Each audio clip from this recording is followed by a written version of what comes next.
What's up, everybody? Thank you so much for listening. I wanted to put this in the top of the show. Make sure you subscribe on Patreon, patreon.com/Brennan Tassif. Check out the merch store at brennantcomedy.com to get your ex-drinking buddy merch. Subscribe, rate, and review wherever you listen to podcasts. As always, we're coming to you live from Gotham Production Studios, and I hope you enjoy the episode. Grab me a beer and grab me a coke. We bout to sit for an hour, bullshit and tell jokes. And please don't mix it up, cause he done sobered up. Brennan T Comedy on your social media feeds. And Brennan Tassif is your ex-drinking buddy. Brennan Tassif is your ex-drinking buddy. Brennan Tassif is your ex-drinking buddy. Brennan Tassif is your ex-drinking buddy. What's up, everybody? Welcome into another edition of Brennan Tassif is your ex-drinking buddy. I am your host, Brennan Tassif. If you're new to the program, quick rundown of the show. I used to be everyone's favorite drinking buddy. It was my favorite thing to do, hang out with friends, get drunk, do drugs, get in all sorts of trouble, and then later on reminisce about those crazy stories. I am sober now, but that is still one of my favorite things to do, hang out with a guest and reminisce about the crazy old days. Most weeks I will be joined by a guest. This week is no exception. All the way from New York City, Mr. Joe List. Yeah. Woo! New York City, a nightmare of a place to live. We were just talking about this. I hate it. I was telling him, I was talking on the phone with my buddy, and he's like, "What the fuck is going on?" And I was like, "What do you mean?" He's like, "This noise, this is insane." He's like, "It sounds like," I was like, "Oh, it's like a truck." And he's like, "That's a truck?" And I'm like, "Wait, that was a truck. This is a crazy homeless people. That's a scooter." And then when you start getting conscious of it, you're like, this is a horrible place. My new place, I'm on the 25th floor, and I'll sleep with the windows open, and I still hear it, like, screaming. Yeah. And I'm like, how is this coming all the way up here? No, it's terrible. We should all kill ourselves, I think, or drink. Maybe we should get fucked up. Yeah, you let's know? do that. Let's get after it. You know? I wanted to plug everything up front, because you have the movie that came out 4th of July. Your Yes. specials are on YouTube. Tell everybody where they can find everything. I got a couple specials on YouTube. One's called I Hate Myself. One's called This Year's Material, both on YouTube. I got another one coming, so go to my YouTube and subscribe. And I have a half-hour special on Netflix, and then I have a podcast called Tuesdays with Stories, and I have another podcast called Mindful Metal Jacket, which has been on hiatus for a long time, but it's coming back. Okay, beautiful. Well, I'm very excited to have you on. My favorite guests, no slight to all my other guests, but my favorite guests are people who did have a history of drinking and then no longer drink. Yeah, that's 'cause me. Josh Adam Myers, Emma Woman, people like that always have the craziest kind of stories. But I wanted to, I know you're obviously a mainstay in New York comedy. Everybody knows who you are. But I wanted to kind of talk about how you even got here, like to New York. Are you originally from the Northeast? I'm from Massachusetts originally. Okay. Yeah. And then what got you into comedy? Were you always a fan of stand-up or Seinfeld or like shows or what? Yeah, I wanted to do stand-up. I loved stand-up when I was a kid. Like I have an uncle who's 4 years older than me, who is or maybe he's 5 years older than me, who is my main drinking buddy, which is always funny because for years I'd tell stories about like me and my uncle, and then people were like, "Your uncle?" And I'm like, "Oh yeah, we're the same age." Because I'd be like, "Yeah, me and my uncle went and fucked these fat chicks, and you know, I was driving drunk, and we hit and the people were like, "Your aunt? What the hell is this?" And I'm like, "Oh no." He's like, "Yeah, the same. we're 4 years apart or whatever." So anyways, but he was really into comedy, and he was older than me, and he had HBO and showed me like George Carlin, and then this is late 80s, early 90s, and so like VH1 Spotlight and all that stuff was on. So I just really loved comedy. And then when I graduated high school, I just started doing it. That's all. I didn't go to college or anything. Oh, okay. Like, So you just started. You started in Massachusetts. In Boston when I was like 18. Yeah. Oh wow. Oh, Yeah. so you just got right into it. Yeah. I was talking about this yesterday. Like guidance counselor, you got to go to college, and I was like, nah, I'm going to be a comic. And I always thought this was crazy. They were like, you're wrong. You need to go to college and make a plan. But I was like, well, I have a plan. I'm going to be a comedian. And it would be weird to go to college just to try to do this. Yeah. And then other people were going to college, and they didn't know what they wanted to do. Yeah, undecided. And they were like, that that's stuff, good. And I'm like, ultimately, I ended up succeeding at what I wanted to do, and they're all in debt doing something other than what they studied. So the whole point of this is I'm better than everybody. All of them. Yeah. I did both. I went to college to play football, and then but I was only on a partial scholarship, so I was taking out loans and doing the whole thing. And my drinking got really bad when I left football, and it was so funny because they were like, "Oh, you only need like $1,000 for this semester, but we'll loan you $5,000." And I was like, "Bet, rack it up, like let's do it." And then I graduated, and now I'm pursuing stand-up, and I've been doing that since 2009. So it's crazy that like I incurred all this debt. and still didn't do anything with the degree. I was just like, no, I'm gonna be an artist. I'm gonna do comedy. Yeah. So are you still in debt currently? Oh, horrifically. Ah, jeez. Yeah. I just did the one-man show, and because now. I talked to Matt Fulcher on my co-host on the other podcast about this a lot because, he started comedy in the late 90s, early 2000s. And he's like, oh, back then you would get the 5 minutes to get agents to get you the holding deal or the development deal or something like that. Right. And now it's all flipped where we have to do everything on our own and then hope to God somebody likes it enough to buy it.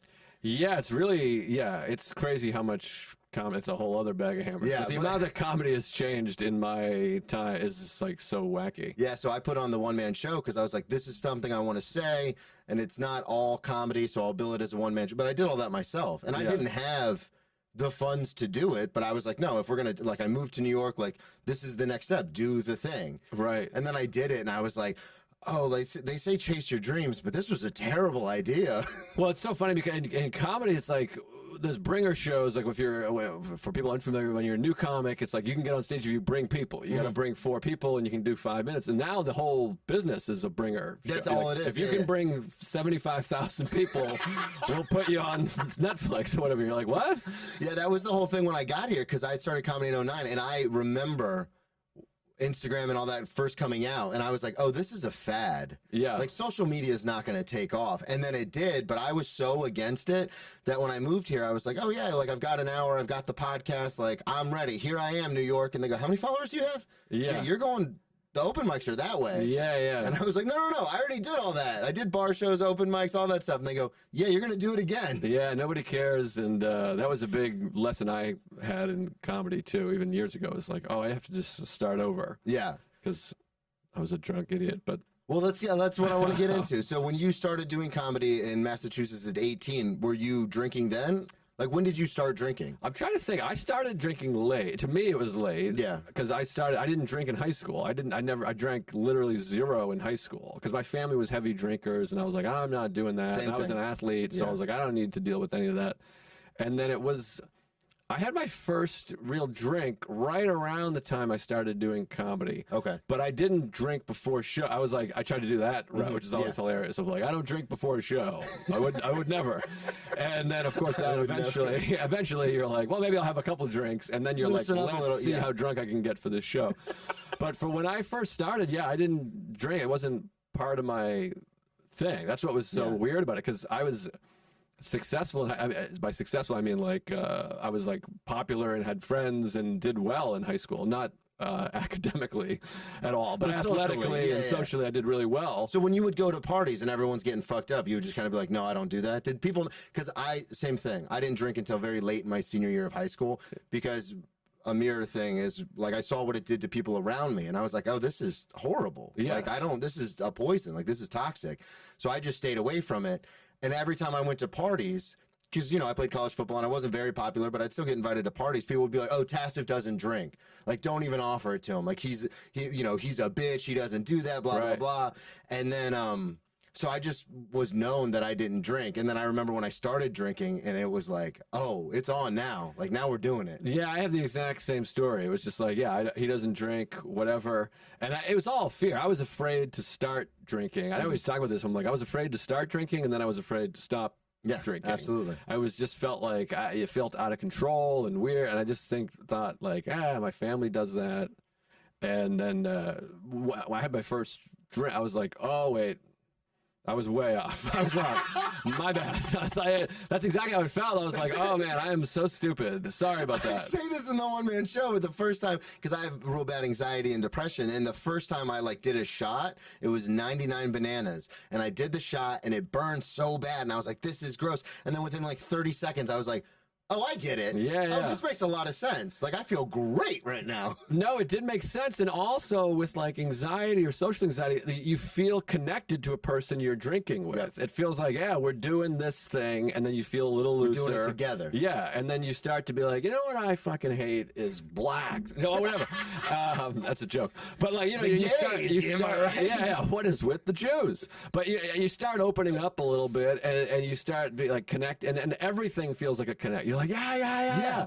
And also when you're drinking, or I was drinking, everything, anything. People could say anything, and I'd be like, "Yeah, dude, Totally. let's do it." And then you just start to be like, "I'm up for anything." Yeah. And and it started off. I was like, "This is great." Yeah. And then you come back and you have to tell everyone, "Guys, I'm drinking now." And people are like, "Oh, great!" And then it's so funny because they're like, "Oh, awesome! We've been drinking. Now you're drinking." And then within like a couple hours, they're like, "Oh, what? What are you doing?" You know? Yeah, and it's very interesting because like my ex-girlfriend, friend of the show, she's been on a bunch. She had never seen me drunk. And then people at my work now, and I was telling you, I work at a swanky steakhouse downtown.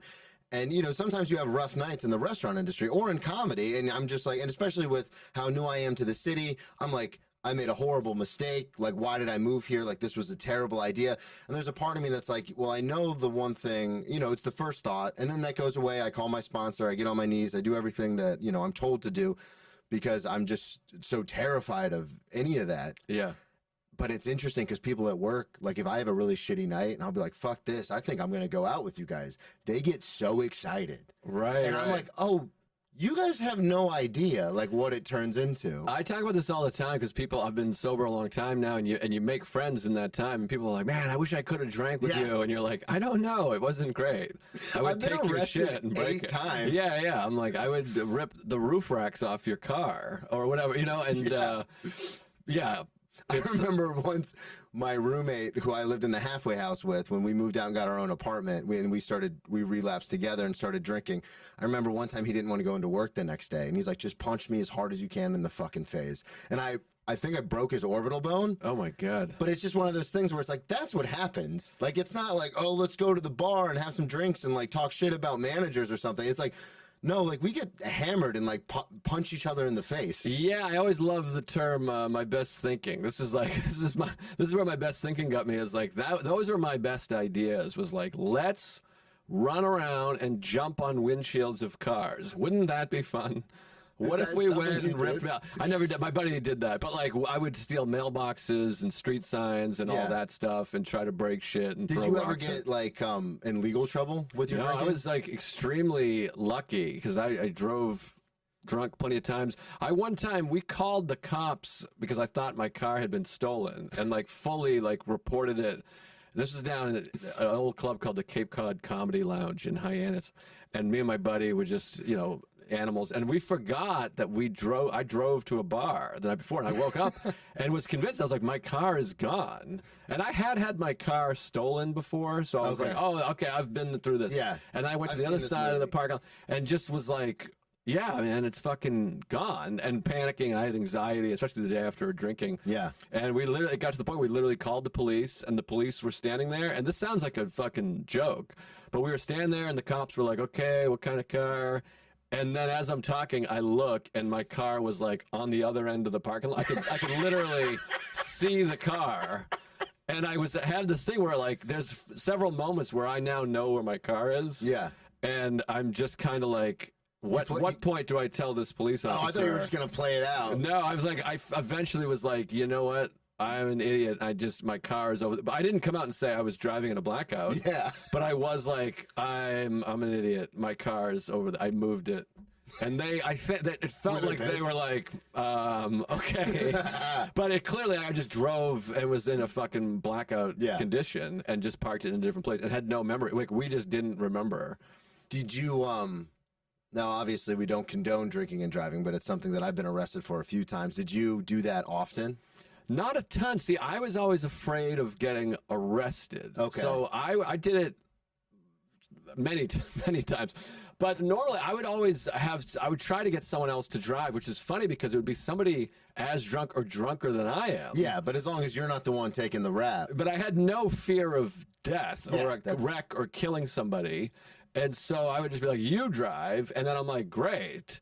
He'll get arrested and then whatever. And so all my fears were of getting arrested, not of killing somebody or getting killed.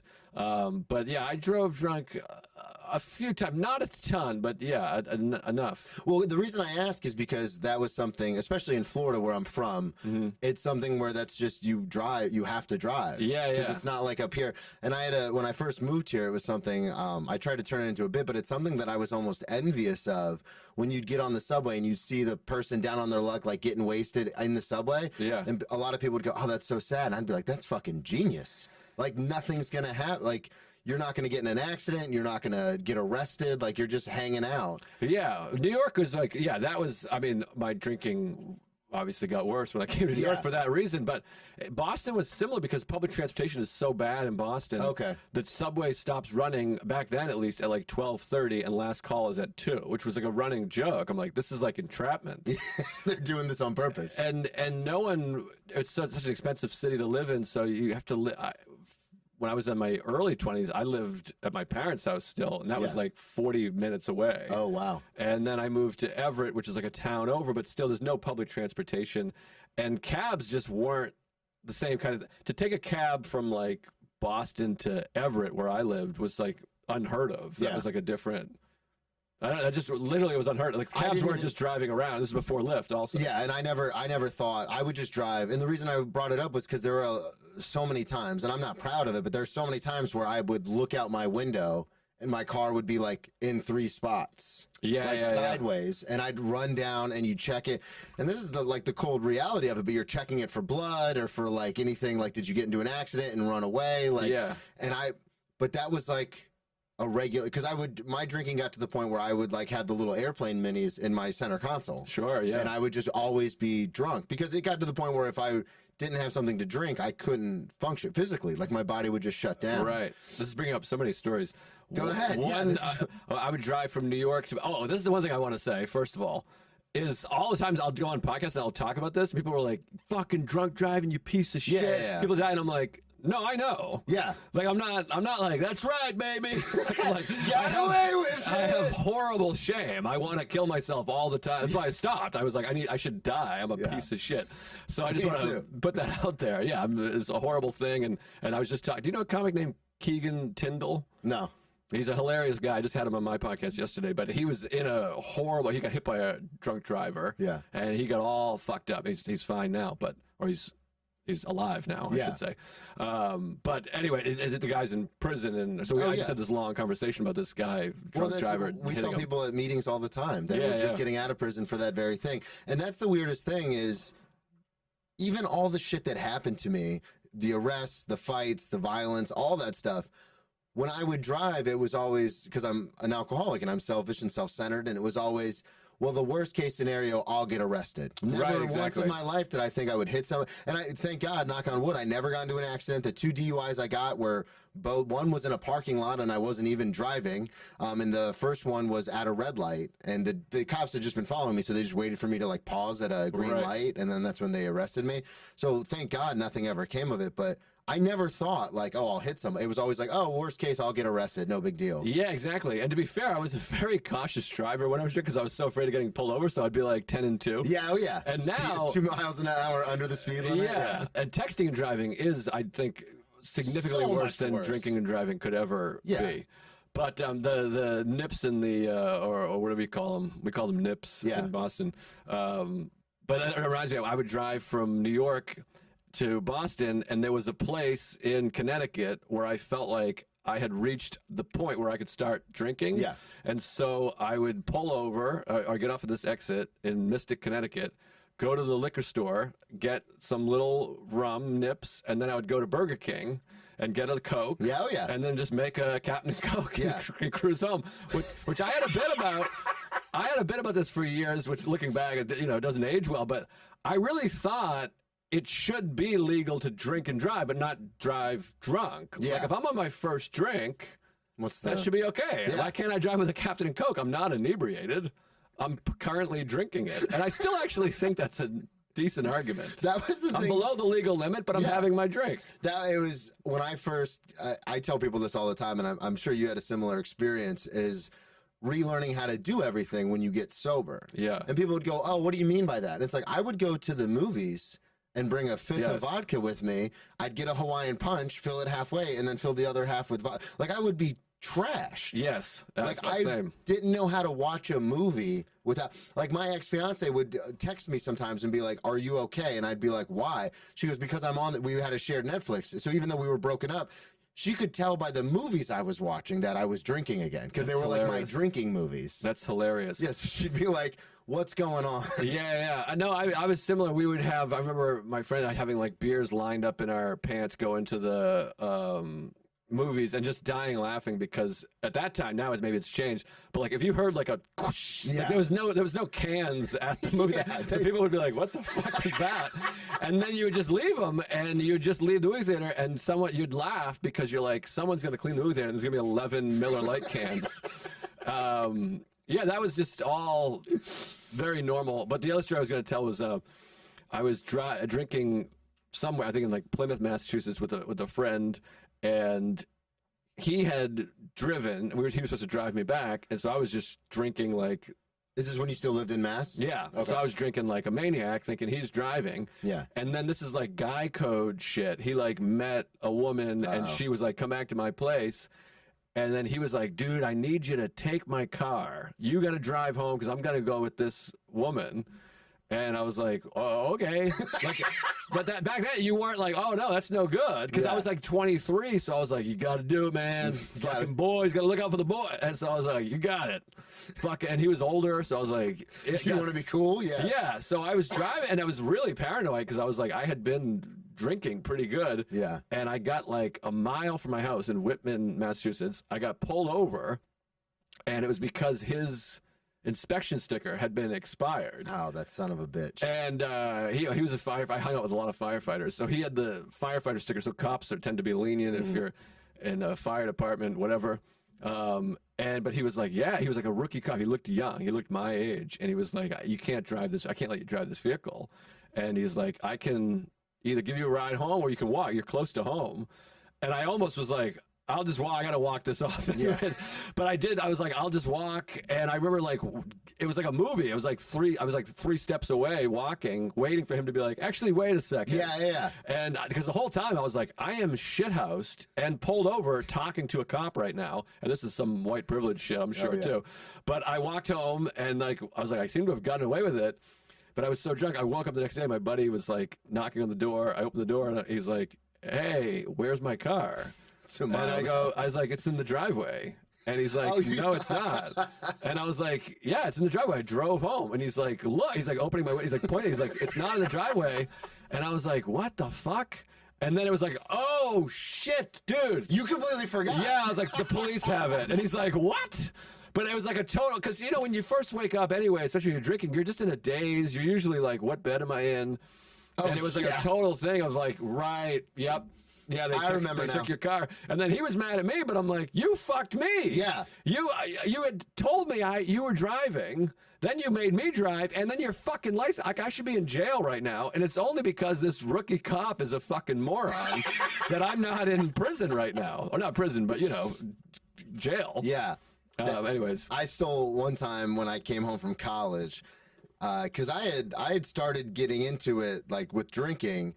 But it was weird because when I played college football, it was one of those things where it was so intense that it's like, you can't do this every day. Like, you would physically just die. Right. And at college, football meant so much to me. Like, playing Division I football after not, like, being that great in high school, I was like, this is it. And I was scout team. Like, I didn't play. Right. But it was just being on the team meant so much that I remember I went home for a summer, and I was like, all right, now it's time to, like, let loose. And I stole a friend's car. Oh, Jesus. Like, we were at an apartment, a buddy's apartment, and I was like, I want to go home. And so I just grabbed his keys off the counter and walked out. And I didn't have a car. I didn't have a license, I don't think, at the time. And I just walked out. And I remember the car ran out of gas. And this is in Daytona, like on the side streets of Daytona. It ran out of gas.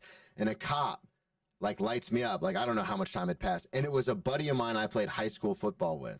But it's that same kind of thing where it's like, oh, I should be arrested. Like, this is going to be really bad. Yes. And then he comes over and he looks in and he goes, "Tassif?" And I go, "Schwartzy?" And he goes, "What the fuck are you doing?" And I go, "I ran out of gas." He goes, "Is this your car?" And I go, "No, I borrowed it." And he goes, "Get in the car. Like, I'm taking you home." Yeah, God, there's a lot of stories like that it just, works out okay. A lot of Yeah. stories like that from white guys that it just seems to work out for. Yeah. But no, there's a million stories like that of people just kind of being like, dude, you got to get the fuck out of here. So when did you move to New York? How old were you when you got here? I was 25. I moved in almost exactly 16 years ago. I moved April 1st, 2007. Okay, and then so you spent the 7 years in Boston doing comedy. Yeah. And then you're like, all right, now it's time to make the move to New York. Yeah, I always wanted to move to New York. I knew I would move to New York, and then I was one of those things I was always afraid because I got settled into the Boston scene. And Yeah. I kind of like was doing well there. I was like the guy. At least looking back, you know, I was 7 years in. But like I was opening for all the big acts and stuff. Well, that's a huge thing. Yeah. That's the same thing in Florida, not as prominent. Like doing like clubs or theaters or opening for any like huge names, but my friends who would headline like these bar shows or these produced shows or even some of these clubs, some of them would take me with them and to feature for them and stuff. And I was like, oh, we're doing it. But I was like, now we got to go to New York. Yeah. Yeah. And I had a buddy, Dan Bulger, and my buddy Ira, we all got a place together, and they were all drinker party guys. And so we moved down and got a place, and then that just became, you know, let's really get drunk. My drinking like went up when I came to New York, because now it was like, I don't really know anybody. I have less responsibility. You can drink and I don't have spots. Yeah, and you can move freely throughout the city hammered. Yeah, exactly. So, I mean, I was broke, but I would, whatever. Did you move up here just like, so when I got to New York, obviously I've been in restaurants for a very long time, so I was able to get a job at a nice steakhouse where I can, you know, comfortably pay my bills and everything. When you got here, were you like, I saved up just enough and I'm going to just do comedy, or did you have something else lined up as far as like a job to survive? No, I just did comedy. At the time I was opening for Nick DiPaolo. Okay. And so that was some amount of work, although not much. And then I had a little bit of money saved up. I should have had a job. Like, I was totally broke. Like the electricity got turned off, and we were just like, "Oh, we'll figure it out." I guess, yeah. Yeah, and really, really broke, and just only because I was a fucking alcoholic idiot did I not get a job. Yeah. And then I would always kind of have a gig here and there that would be just enough. I would always. I remember I could never get $1,000 in my account. I would get to like 700, and then rent was 500, because this is, first of all, 16 years ago. How much it was, and we had a 3-bedroom in Queens for $1,600, which is crazy. It was on 41st Street and 20th Avenue. Okay. But it was also Railroad Road, which is, by the way, if you're not in New York, that's like way far. It's like a 17-minute walk to the last train stop in Astoria. So it wasn't ideal. And then you had to walk through. I had to walk through my buddy's room to get into my room. For the road. So it was a shithole, but. Just made it work. Yeah, we made it work, and those guys were always gone, and I was gone a lot too. I would always drive back to Boston. Again, it was like this ego thing where I was like, let me go back to Boston, where people were like, hey, let's do it. Because back here, everyone was like, who the fuck's this idiot? Back, dude. Get on the fucking stage, bro. Exactly. So I would drive back all the time, and I remember the bartender at the Comedy Connection going, "Do you move or you didn't move?" And I remember being like so defensive. I'm like, I saw fuck that you. so much in Florida. We would have guys that would move to the big cities, but they would always be back. And I was like, wait, are you gone or are you not gone? Like, what's happening? Yeah, because it's hard, and you just want to like cry and be like, you don't know what it's like down there. Nobody cares, because I had the same. Likes me. I had the same thing, because like I knew Nick DiPaolo and I knew Colin Quinn, and like I had been on the road with those guys. So I'd been on the road with Nick, anyways. And so when I moved to the city, I really felt like, what's up? Yeah, here I am, baby. Oh, and I understand 100%. Yeah, and not long after I moved to New York, I got on comedy, like a year after, or maybe a little less than a year. It was almost exactly 11 months later. I got on Live at Gotham on Comedy Central, which was like a comedy showcase show. And again, I thought like, now I'm so dumb with career, and again, a lot of this is just alcoholism. But I remember being like, I made it. Great. And like I didn't even think like, let me see if I can capitalize on this. I was just like, beautiful. Yeah. I'm in the TV club, made it, and like literally nobody gives a shit whatsoever about the show. I talk about this all the time with Charge, because I had a few friends that moved to New York to apartments sight unseen, and they ended up being like flooded basements, or they would like, you know, at the Comedy Zone in Jack, some New York comics would come through and they'd be like, hey man, I really like you.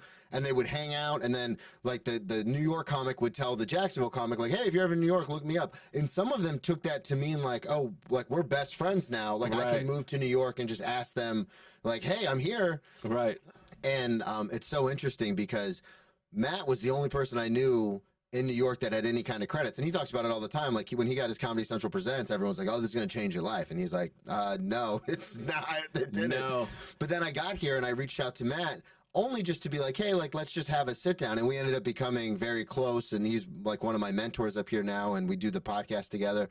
But it's so weird, all the stories you hear about these comics who move just off of like a conversation. And I'm like, oh, that's not how that works at all. Yeah, it is definitely a practice in humility to move to the city because, yeah, nobody gives a shit about fucking Kevin Hart walking into the Comedy Cellar. Like, oh, Kevin's here. Okay, great. Yeah. Well, you know what I mean? Like, it's just, I remember thinking, like, this is going to be something. Everyone's going to be really impressed by all this, and nobody cares. Yeah. And, Well, it was tough. I've heard you talk about this before, but the clip thing, where like I forget what podcast it was on, but I heard you talking about like when you put out this year's material, I think it was. Yeah. And then you like put it out, you went on all the podcasts, you cut a few clips from it, and then like someone had said to you like, oh, you let your special like die, like you didn't keep putting out, and you're like, no, it's out now. Like that's the thing. No, it's hard, and it's hard to navigate, and I got to try to get better about it. It's funny because I remember years ago, like almost 15 years ago, talking to this comic Tony V, who's a Boston legend and just a great guy. But I remember talking to him. He's much older. He's whatever 25, almost 30 years older than me. But I remember talking to him, and I was like, "Yeah, I'm not great with the networking, the kind of schmoozing. That's not my thing. And I like talking to comics. I'm not good at whatever." Yeah. And he was like, "Well, you got to get good." Like I was like wearing as a badge of courage, of like, you know, I'm like, I'm not a schmoozing. I don't do that. I'm not one of these climbers. And he's like, "Well, you got to get good at it because it's part of the job." Yeah. And I think that now, where I'm like, I'm not really a TikTok social media guy, and it's like, well, you should get good at that because you're going to be left behind. Yeah. But it is frustrating. It's funny. I was just talking to a young comic yesterday, like really a 20-year-old comic, and I was like, yeah, I just don't have clips. And I had one thing that was really funny, but I think that could be a bit. And he's like, well, why wouldn't you post it if it's a bit? And I was like, well, I don't want to post bits. And he was like, what? Why? And I was like, well, and as I'm saying it, I sound like I'm 100 years old. I'm like, because I want to put it on a special. And he was like, what? A special? And I'm like, oh, I'm just an old man of like, you do an hour and you put it out. I'm not just going to waste it on a fucking Instagram clip. Well, there's sometimes now where I put a couple clips, like I always do this where like once every 3 months, I'm like, I'm going to fucking do it. And I'll go through old videos and I'll cut clips from it. And I'm like, I'm going to fucking do this. Yeah. And then after like, you know, I'll get like 4 or 5 good clips. And then I'm just like one of them will hit a little bit and then the others just fall flat. And I go, why the fuck am I doing this? And then, but I know there's some of them that actually, a few of them that hit are like some of my better jokes. And obviously I don't have a special out, so I still do them. Yeah. And I feel like such a piece of shit when I'm on stage saying it, because I'm like, oh, this sounds so contrived now because it's online and thousands of people have seen it. Like, yeah, I struggle with this. It's funny. I just last night did a show in Astoria, and I do it like once a month, and there was like 6 people that had been at the previous one. So I was like, well, now I can't do anything I did. I'm like, you guys fucked me. Yeah. And I think a lot of them are just like, we'll just tell it again. We'll just hear it again. Yeah. But yeah, it does feel like a magic trick. And again, maybe this is ego shit too, but it's like, I don't want to tell a joke to somebody that's already heard the joke. Yeah. Because you look like a jackass. Yeah, to me. I 100% agree. I feel the same way. Like, even because, like I said, I have to do open mics still and stuff. And even at open mics, like, if there's the same comics, I'll do a totally new 5 minutes because I'm like, oh, I'm not. Like, we just did that. Like, I'm not doing that again. And I feel the same way with audiences, which is bizarre, but I'm one of the only people I know who does this where I'm not totally jaded and I'm genuinely like such a fan of comedy. Like I got into comedy, I didn't think it was a job, which good on you for being like, oh no, that's what I'm gonna do. But I used to watch Comedy Central Presents with like Greg Giraldo and Mitch Hedberg and Tom Rhodes. And I remember thinking when I was like 12 and 13, like, oh, like for this 30 minutes or for this hour, I can get out of my own head and my anxiety and it makes me laugh. But I was like, I could never do that. And then I saw Dane and he rips his shirt off and he pours the water on him. And I remember thinking, oh, I want to do that. Right, like, that's me. Like, that's crazy. And it's weird because I listen to those specials. I've listened to, like, I've watched yours a bunch. Like, I don't know. I still love comedy so much, even though I've been doing it for over a decade. I can go down to the stand or the cellar and just watch the same comics over and over. But I realize that that's not most people. Like, people will be like, yeah, I saw that special a few years ago. And I go, well, yeah, you got to rewind. Like, you don't remember. And they go, nah, I saw it. Yeah, no, it's weird. I mean, I used to be more like that. I mean, there's some old specials I've seen a million times. Yeah. But yeah, I'm trying to be better about watching stand-up. I was just talking about this yesterday, too. It's like, because what happens, too, is like if you're not watching stand-up, then you just become a fucking hack. Yeah. Because you're like, oh, there's like 7 guys that do that bit. I thought I was so inventive for talking about my alcoholism on stage when I first got sober. Yeah. And my friend Daisy Tackett, friend of the show, hilarious comic who started in New York and now lives in Florida, she came up to me. She goes, hey, just a heads up. When you move to New York, because she knew I was moving, I go, yeah? Yeah? She goes, you know the alcoholic stuff? And I go, yeah, right? Like, totally. She goes, yeah, there's a lot of sober comics in New York. And I was like, oh, no. No, it's funny. It's like hard. As I've had some sobriety stuff, but a lot of it, I'm just like, oh, that guy has a very similar thing. Yeah. Or whatever. Yeah, it's difficult. Well, comedians tend to be a lot of alcoholics. Of course. So I wanted to talk about, so you moved to New York and then your drinking just takes off. Yeah. And you're obviously, you're working with Nick DiPaolo and you're doing all this stuff.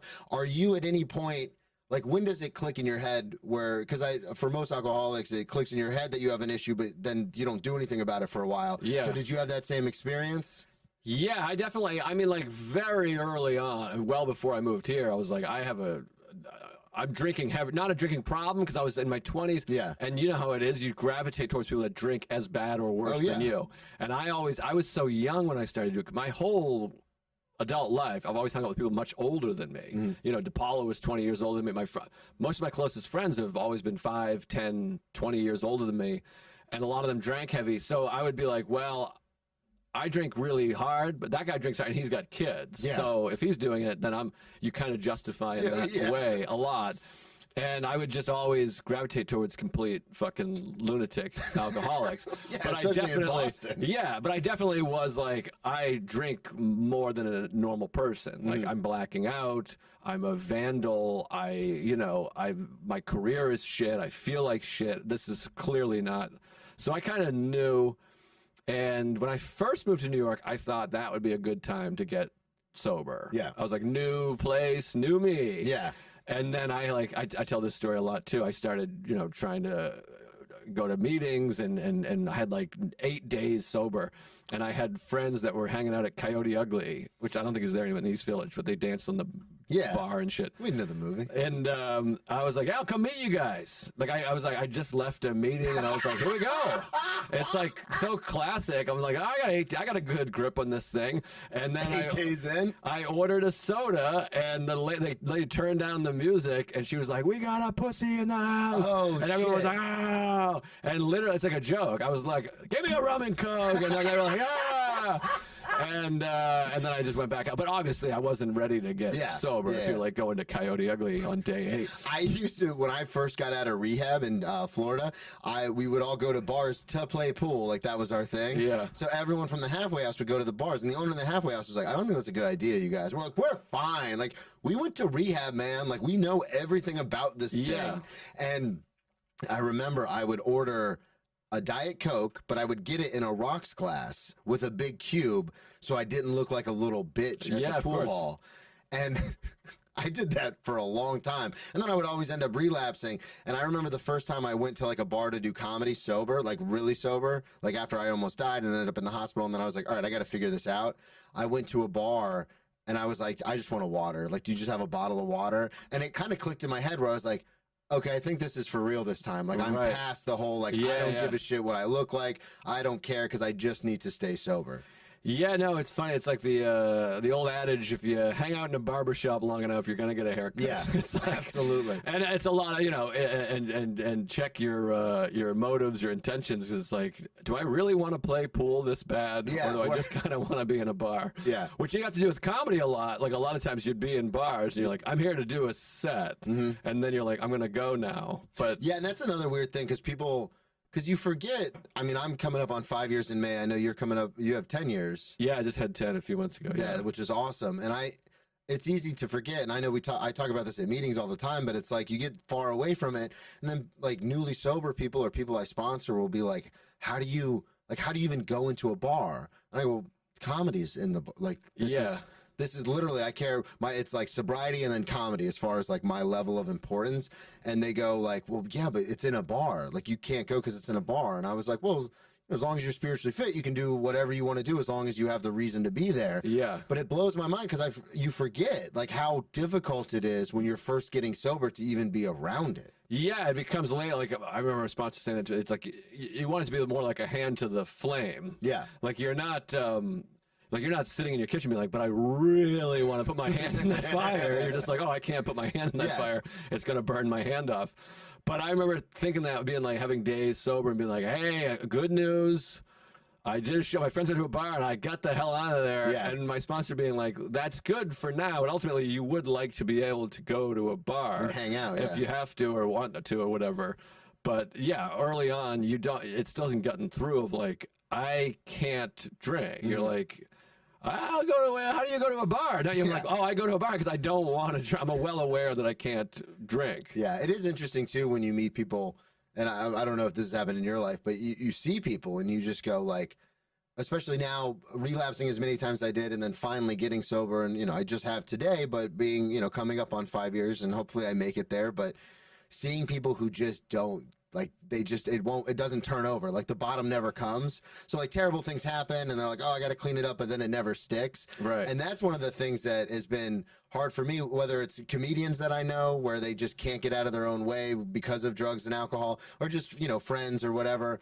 But it's one of those things where you just, once you get some time behind you, you want to like shake them and be like, fucking listen to me. Yeah. But they just don't. And you're just like, oh, it took me a long time and I talk to my sponsor about this all the time, but just to be like, it's not up to me. Like it's out of my control. Yeah, no, it's very hard. And I remember having a friend who got a DUI and calling, being like, God, this is my moment to seize and like really 12 steps this guy. I got him. And I was like, yeah, this is the best. This is the best thing that ever happened. Like you're going to look back at this as like the greatest moment of your life. And I gave my big like Rudy speech. Yeah.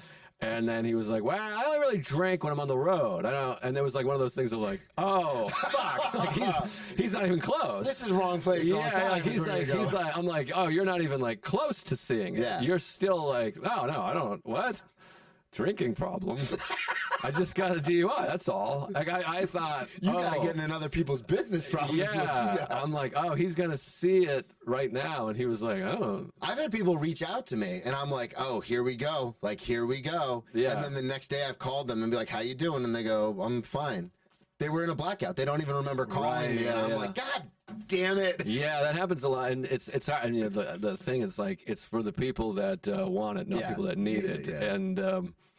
It's hard because there's so many people that you're like, you really, and that's what's hard too. There's people that you're like, you would flourish in sobriety. Because there's some people that are like, it would be belabored, it would be hard. Because you go to meetings, you see those people that are like just staring at the fucking ground, being like, it's 10 a.m.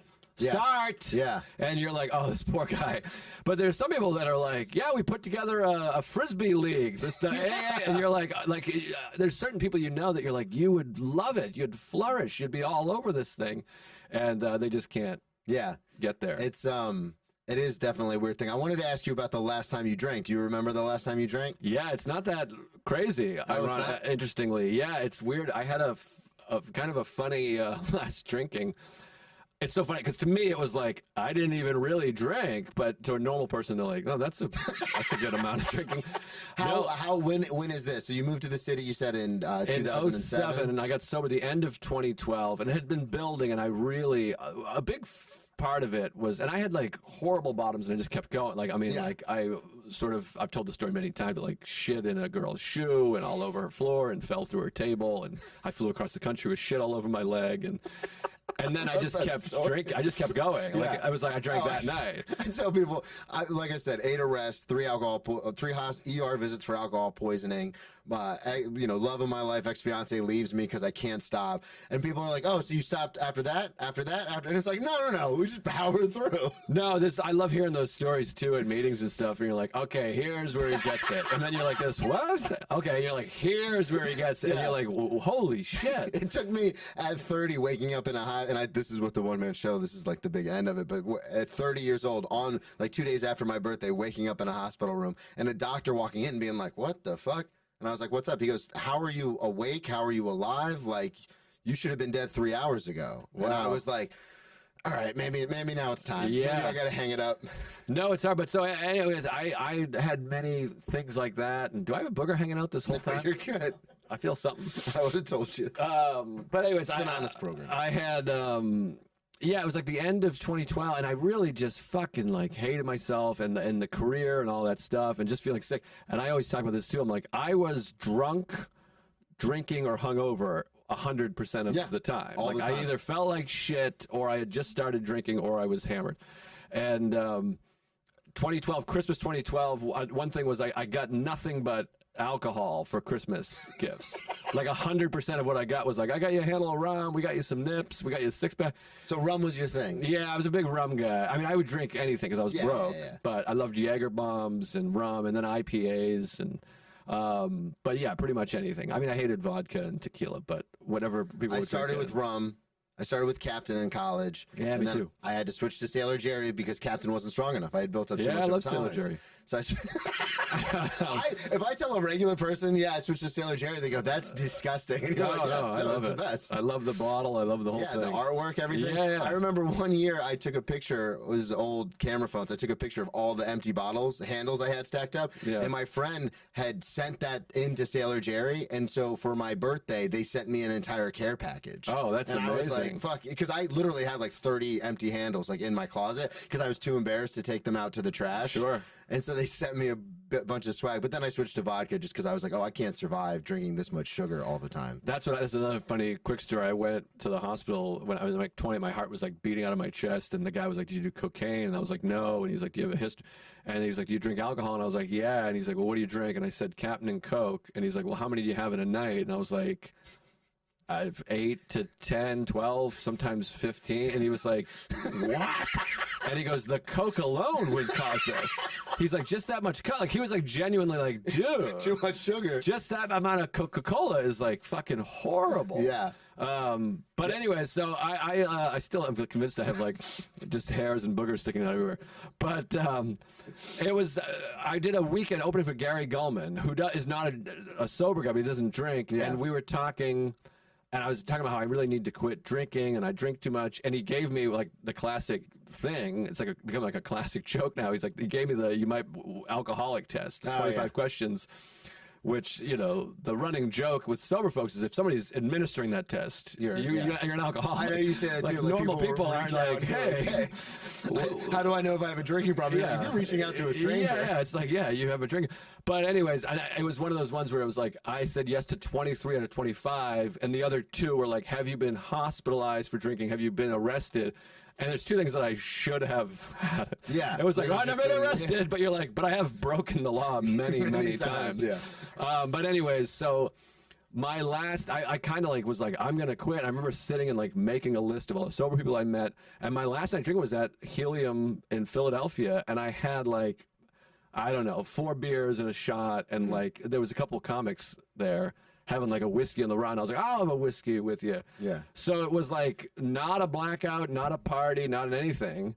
And I drank, and then the next day we talked again, and I was like, you know what, this is it. I'm quitting. And it did feel like a moment of clarity. yeah. I was just like, oh my God. And I remember calling my wife, who was in the program then and now, was sober already, and I was like, I just quit. I'm quitting. And How she long was did kind of she like, get okay. sober? It's funny when now you looking made that back. call? She had about 3 years. I think she's got about 3 more years than I do. Okay. Or maybe she was, she might have been just over 3 or just under 3. But I remember her being kind of like, okay, and not doing any like, great. You know, because 3 years in, she's probably heard 1,000 people say like, I'm done now. I'm really done. Yeah, and I started doing a day count on my own. I was like, I'm not going back to those meetings though. That shit was crazy. I don't need any of that. Those people are nuts. Because that's the thing too. Like, part of me is like, people were like, let me get your phone number. It was like an old crazy, like, hey, I'm gonna call you. And I was like, what? I don't want you calling me, you fucking whack job.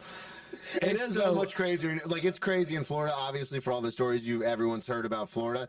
But in New York, when I started going to meetings, I was like, oh, some of these people are like fucking psychos. Like, I don't want to give my number to any of these people. My sponsor's like, just give them your number. And then I'd have people calling me like 12, 15 times a day. Yeah. And then you make the mistake of telling them you do comedy. And of course, they're in some sort of facet of entertainment. And they're like, hey, man, like, we should get together and do something. I'm like, oh, God. Like, Well, that's why I was so lucky is from comedy, I had acquired like many sober friends. So I had like several friends that I was like, hey, you're doing this. So that was helpful. But yeah, anyways, my last night of drinking was not that memorable. And the story I also tell a lot is what really made me want to get sober was on Christmas night, my brother-in-law, who I love, his father had just died. And I was like making a joke about his dad dying. I was like, hey, your dad, something.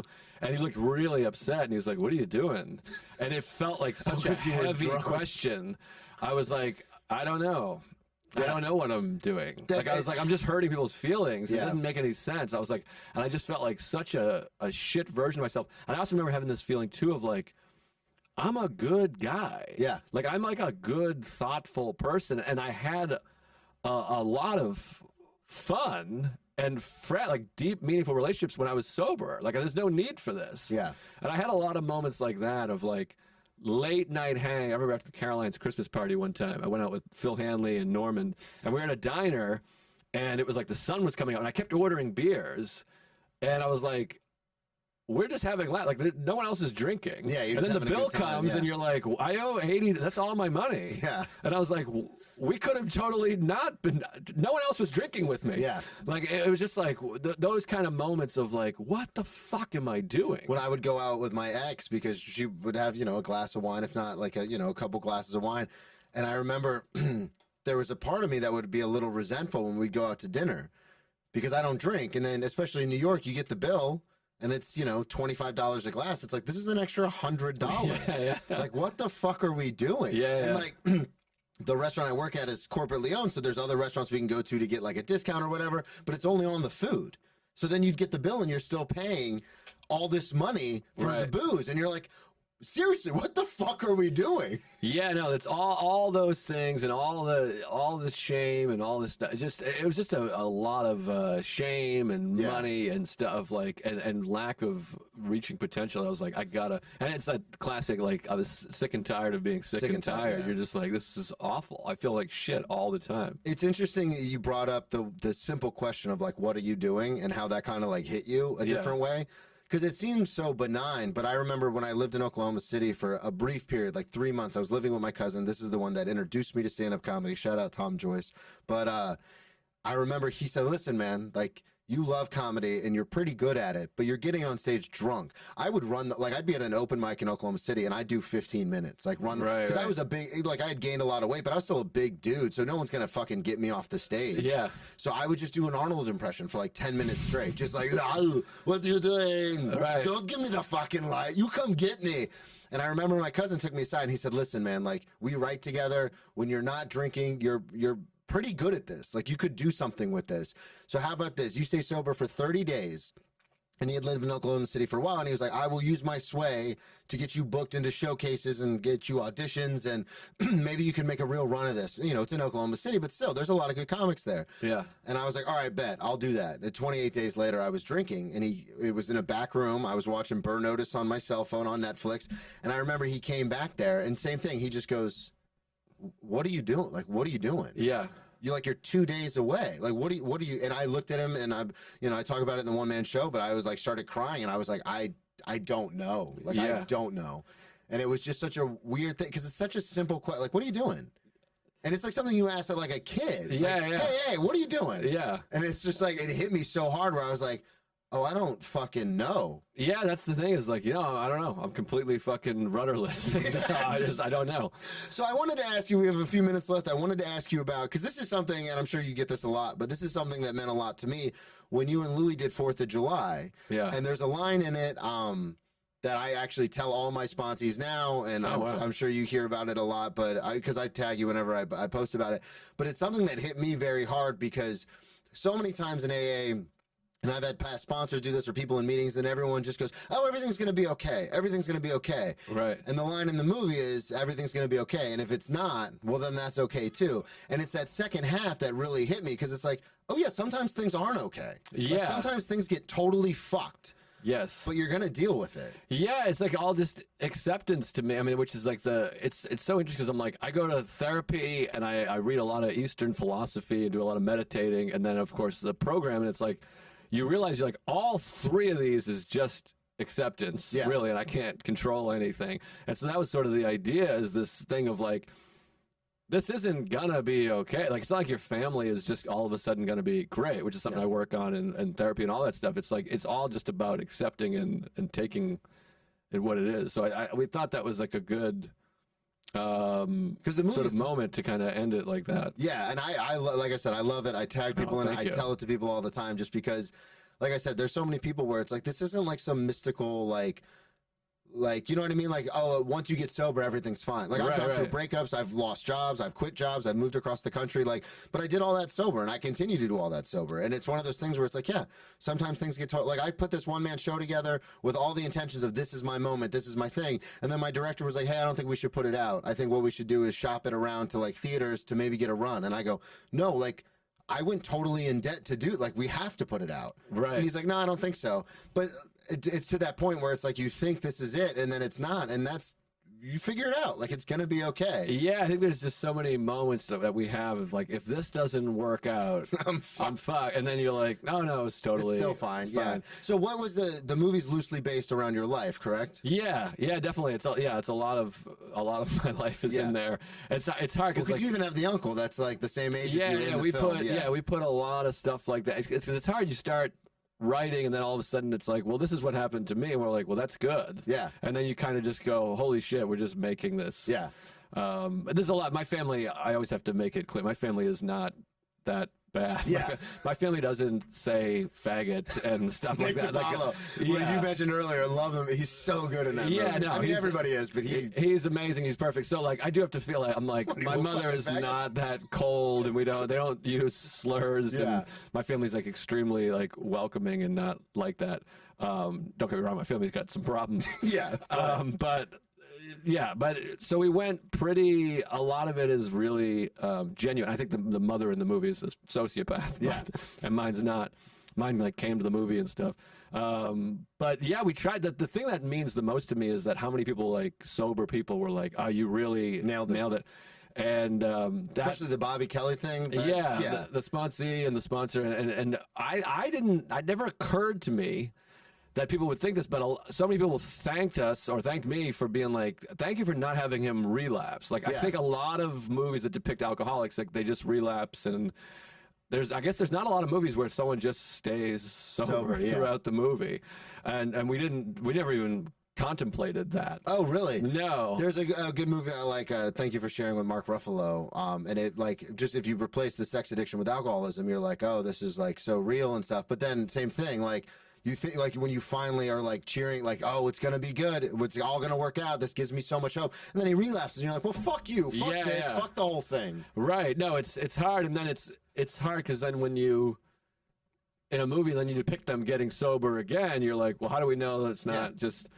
So we tried to have it, with a steady sobriety. Oh, thanks. And absolutely. And I think we had some good sponsor stuff, and we also didn't want to depict a meeting, because I feel like in so many movies they depict a meeting and it's just like this. Well, and also I like the sponsee thing and sponsor, and I know we got to get out of here because you've got somewhere to be, but the thing I really like about it was the fact that your character, and I'm sure because this is how I am in real life, I'll talk to my sponsor and be like, I don't have time, man, like I can't. I'm fucked up. Like, I can't do it. And a lot of times it's like the sponsor is like this mythical, like, oh my God, he's so wise, he's so all knowing, but it's like, no, in my experience, I've sponsored like at some points like 5 and 6 guys, and I'm like, I don't know what the fuck I'm doing. Like, what are we doing here? Yeah, I love the there's an old Buddhist saying is you should meditate 20 minutes a day unless you don't have time. Then you should meditate 30 minutes a day. And it's kind of like that. Yeah. It's like, oh, I don't have enough time, and you're like, well, you should make time. Yeah, you have to make time. Well, plug everything one more time. I was at your newest special taping that's coming out soon. That was awesome. Thank you. Thanks for coming. I don't know when it'll be out, but I'm happy with it. It'll be out probably in a couple months. But my YouTube channel, go to that, subscribe. There's 2 specials on there. I Hate Myself and this year's material, and at Joe List Comedy on Instagram, Twitter, and stuff Beautiful, like man. Thank you so much for coming on. Yeah, Thank thanks you, for having everybody, me. for listening. At Brennan T Comedy on all social media, BrennanTComedy.com, and subscribe on Patreon and get your merch. We'll talk to y'all next week. Perfect. Thanks for having me. Thanks, that was really dude. fun. That was